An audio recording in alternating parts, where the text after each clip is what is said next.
Hello. Oh, I mean, the only thing is, this is the most unjustifiable deal ever. And they don't even have excuses. No. They have 3 different reasons they did it in a week. It's unbelievable. Yeah, they just keep. You know, the Veterans for Peace have put up a great list of talking points about this. I've been telling everyone about it. It's really great. They did a great job. I mean, like, you know, Cheney bullied the intelligence people, put out white papers. Trump just does it. Yes. Yes. He's not even a good liar. He's not even a lie. Well, he's a bully. I mean, that's putting it mildly. This is I don't like calling this a war. And this is a state-sponsored terror event, pure attack terror event. It's got nothing to do with war. It's just wow, it's so blatant. Right, war usually there's 2 sides. Right, and it's not 2 sides. So they no way the Iranians wanted anything to do with what's happening there. But you have to defend yourself. God. But we're calling it a war, which is just not right. And Israel's already bombing Lebanon. They're already spreading it. Yes, yes. And in the background, we hear the Dairy Queen. Yes. Can I get you something else? Yeah. I could use a softie. That's the surreal nature of it. Is, isn't it? Yes. You know, J911 was a beautiful sunny day. It's like cognitive dissonance. Wow, that is amazing. Thank you for pointing that out. Well, we stand here with 165 pairs of shoes, right, representing the children that we just killed. Yes. Well, I'll let them have ice cream if they fight the war. Oh, God.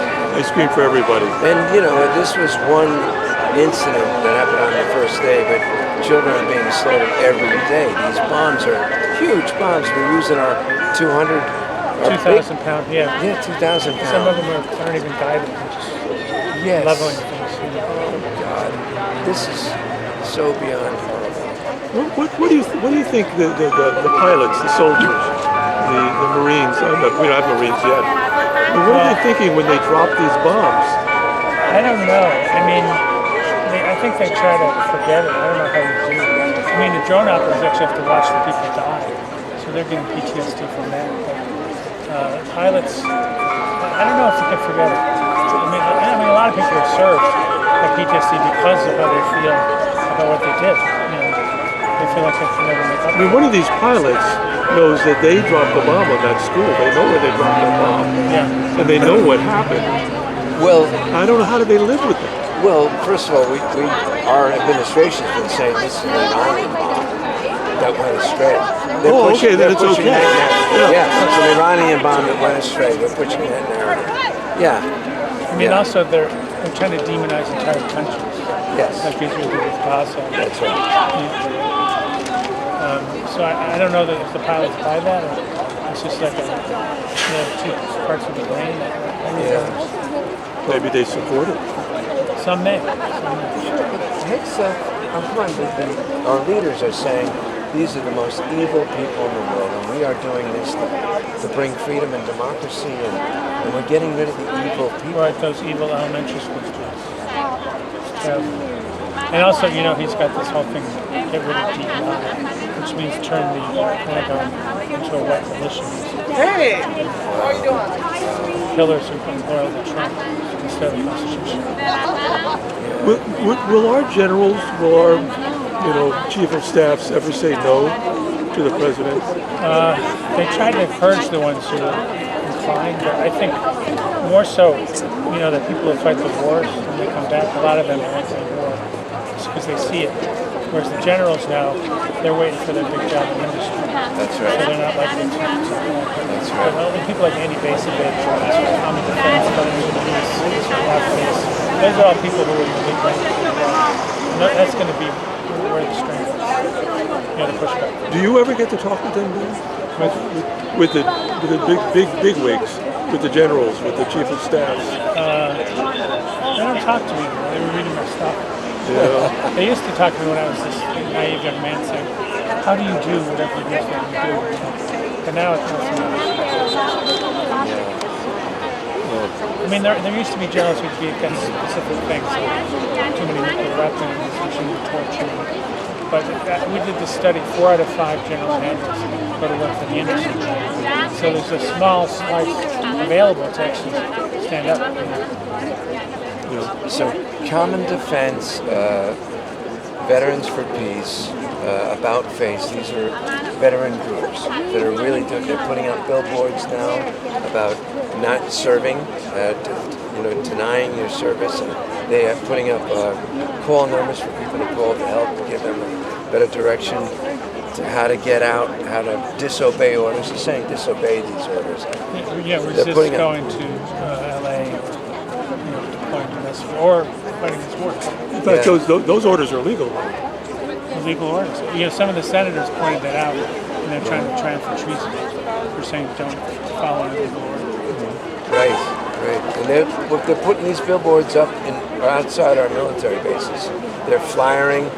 God bless these veterans. We had a big talk about flyering. I like the word flyering. Yeah. Instead of firing. Right. Yeah. And I think part of it is, you know, being able to work for something positive. You have to have a good minutes of violence. Yes. It's restored. Certainly. Well, when we talked, Bill, we talked about the fact that all this money that's spent on armaments, if just a little bit of it was spent on the population that's living here. It's insane. You know, the one fighter plane they spend more than the budget of the Senate for the year every year. I mean, and it doesn't even work. You know. Yeah. Not against drones, anyway. I mean, their chum change could save lives. Yeah. Good conversation, guys. Well, God bless. It's a good turnout. We have a lot of different groups here. Quakers, Catholic worker, Veterans for Peace. Brooklyn for Peace. Random intellectuals. And random intellectuals. World can't wait. World can't wait. Right? We're not your soldiers. Yeah. That's a Catholic worker. Yeah. Catholic worker. Monica Hennessy is here. CODEPINK. Just a lot of wonderful peace action. Plannings. Yeah. A lot of people I don't recognize. It's good. All right. Well, It goes on. Thank you. Thank you. Here because to mourn the 165 schoolgirls massacred by U.S. and Israeli bombs on February 28th. On February 28th, a U.S.-Israeli attack on a primary school in Iran killed 165 people and wounded 95, almost all girls between the ages of 7 and 12 in Minab, southern Iran. The girls' elementary school was hit with 2 double tap strikes, the second missile killing sheltering survivors in the school's prayer hall. Additionally, 20 teenage female volleyball players were killed in a U.S.-Israeli strike on a sports hall in Lamard, southern Iran. 6 days later, on March 5th, the U.S. and Israel hit 2 more schools in the town of Parand, southwest of Tehran. The next day, on March 6th, a fourth school, Shahid Hamedani Elementary School, was hit by a US-Israeli missile strike in the Iranian capital of Tehran. To make matters worse, the US and Israel began striking critical water and energy infrastructure yesterday. A freshwater desalination plant on the Keshem Island was hit by a US missile, disrupting vital water supplies to 30 villages. The US and Israel also hit oil refineries and storage depots, as well as energy service centers. And I don't know how many of you have seen this, but there have been horrific videos of oil raining from the sky in Iran, trees ablaze by the oil running on streets, and at least 3,643 civilian locations have been targeted and damaged by US-Israeli strikes so far, including homes, schools, social welfare centers, commercial centers, hospitals and medical facilities, ambulances, and critical water and energy infrastructure. At least 1,300 Iranians have been killed by the US-Israeli aggression. According to UNICEF, at least 181 of the 1,300 martyrs were children. The US-Israeli aggression is a cowardly and inhumane assault on Iranian civilians, and the US is using our money, our tax dollars, to massacre innocent people and manufacture hardship and famine. And so it is our duty as people residing in the imperial core to fight our ruling class and dismantle this empire that is destroying humanity, destroying all of us, and destroying our planet. And so today, on International Working Women's Day, we're here to say that bombing women and children is not feminist, it's not liberation, and we demand an end to the bombing, an end to the sanctions, and an end to US occupation of the entire region. Thank you. And so we invite everyone who's watching and everyone here to engage with the memorial, take a flyer to learn some more. There's some folks passing them out, and talk to each other, have conversations, really feel what our tax dollars and our government are doing right now. Can you describe what the memorial? Don't pay your war taxes. U.S.-Israeli aggression on Iran. On Saturday, February 28th, a U.S.-Israeli attack on Shajare Tayyebe school killed 165 people and wounded 95, almost all girls between the ages of 7 and 12, in Manab, southern Iran. The girls' elementary school was hit with 2 double-tap strikes, the second missile killing sheltering survivors in the school's prayer hall. Additionally, 20 teenage female volleyball players were killed in a U.S.-Israeli strike on a sports hall in Lamard, southern Iran. 6 days later, on March 5th, the U.S. and Israel hit 2 more schools in the town of Parand, southwest of Tehran. The next day, on March 6th, a 4th school, Shahid Hamedani Elementary School, was hit by a U.S.-Israeli missile strike in the Iranian capital, Tehran. To make matters worse, the U.S. and Israel began striking critical water and energy infrastructure yesterday. A freshwater desalination plant on Keshem Island was hit by a U.S. missile, disrupting vital water supplies to 30 villages. The U.S. and Israel also hit oil refineries and storage depots, as well as energy service centers. At least 3,643 civilian locations have been targeted and damaged by U.S.-Israeli strikes so far, including homes, schools, social welfare centers, commercial centers, hospitals and medical facilities, ambulances, and critical water and energy infrastructure. At least 1,300 Iranians have been killed by the U.S.-Israeli aggression. According to UNICEF, at least 181 of the 1,300 martyrs were children. The U.S.-Israeli aggression is a cowardly and inhumane assault on Iranian civilians. And the U.S. is using our money, our tax dollars, to massacre innocent people and manufacture hardship and famine. It is our duty as people residing in the imperial core to fight our ruling class and dismantle this empire that is destroying humanity, and destroying all of us and our planet. Thank you to Nadia, thank you to CODEPINK for organizing this vigil today, this commemoration of little girls killed by US bombs once again. This is a way the US fights its wars, by again and again targeting the civilians, targeting especially the children. And we've seen this in Gaza, haven't we, over these past 2 years? Who does the Zionists target?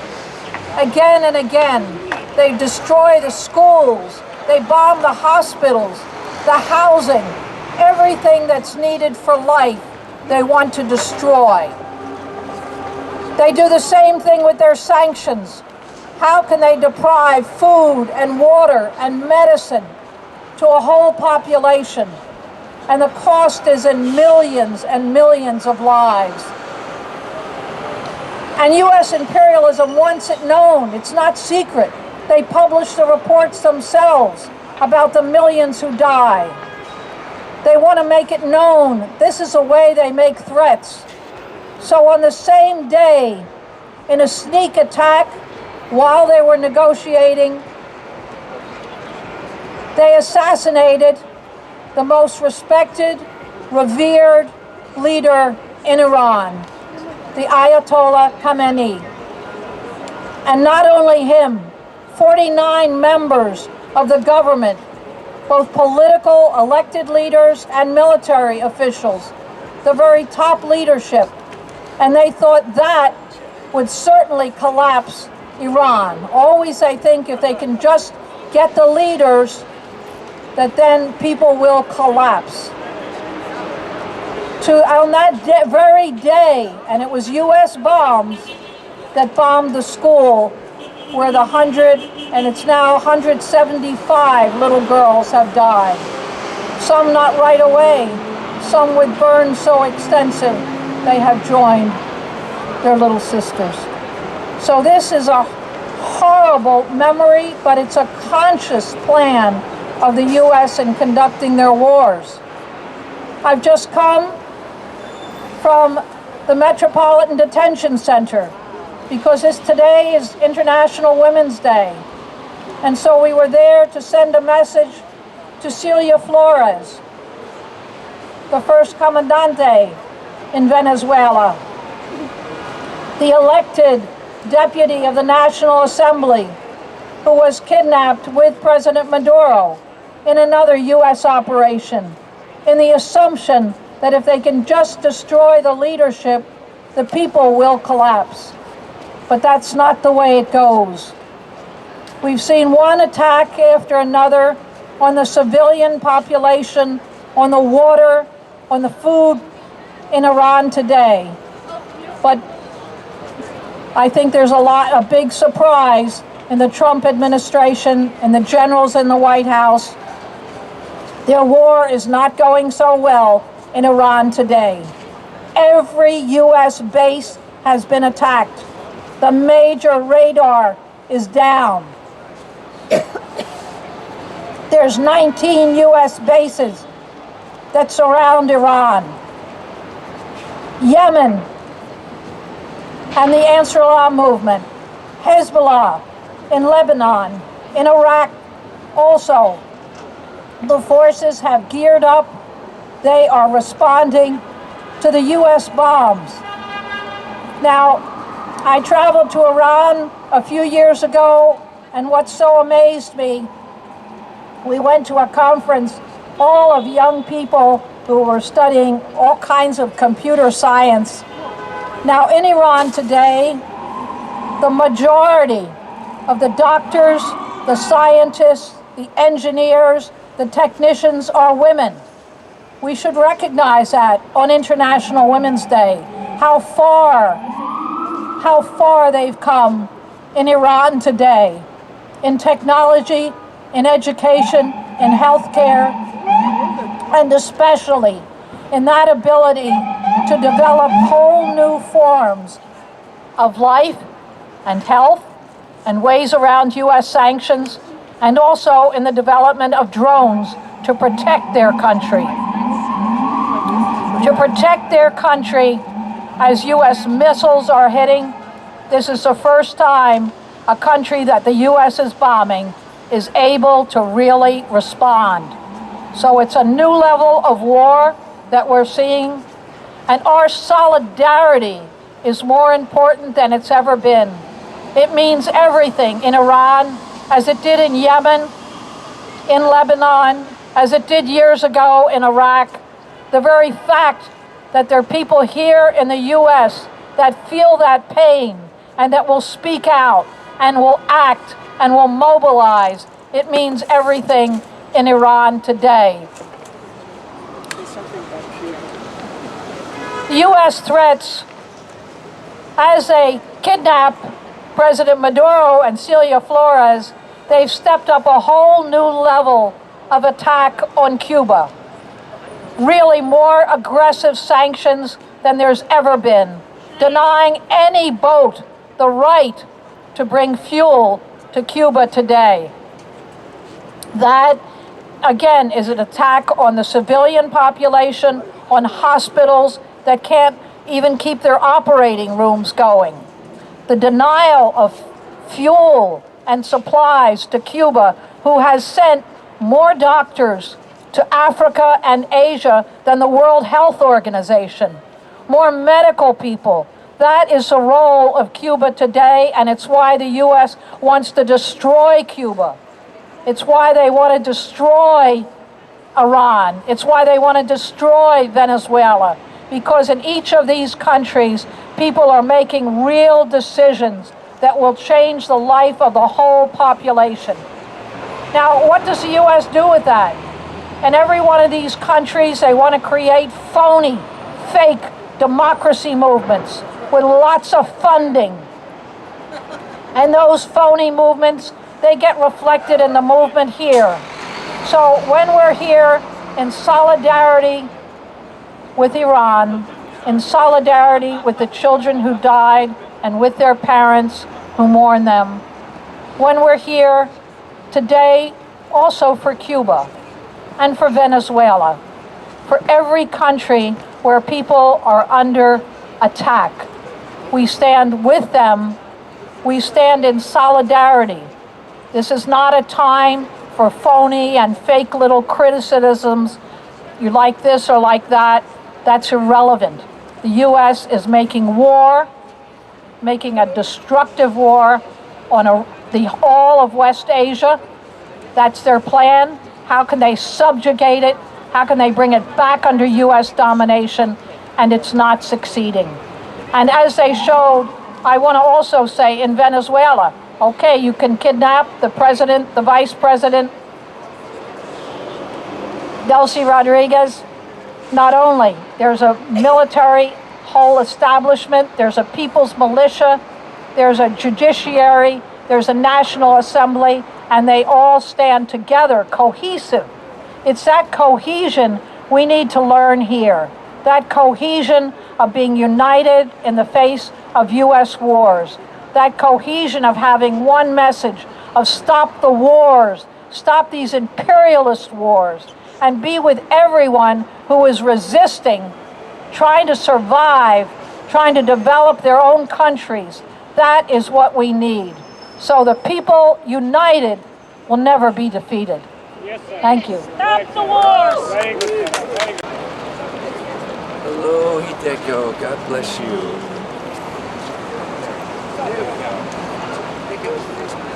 Nobody's coming. Way to go, Bob.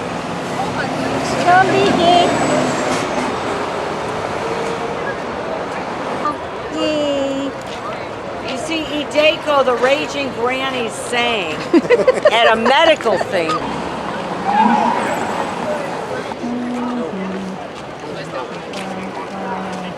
Thanks, man. Sorry.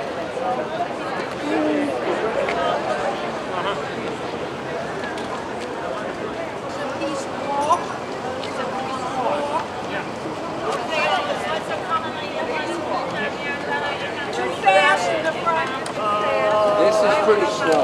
Well, yeah, let's try it again.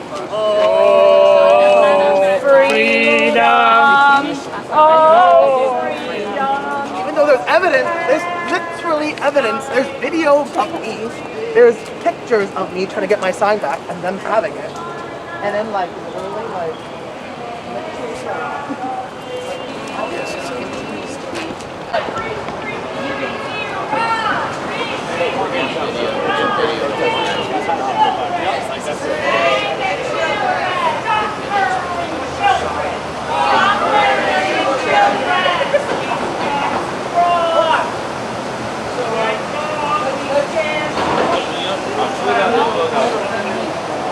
This is a fun session where we're mourning, so let's maybe try to keep it more and more a somber tone.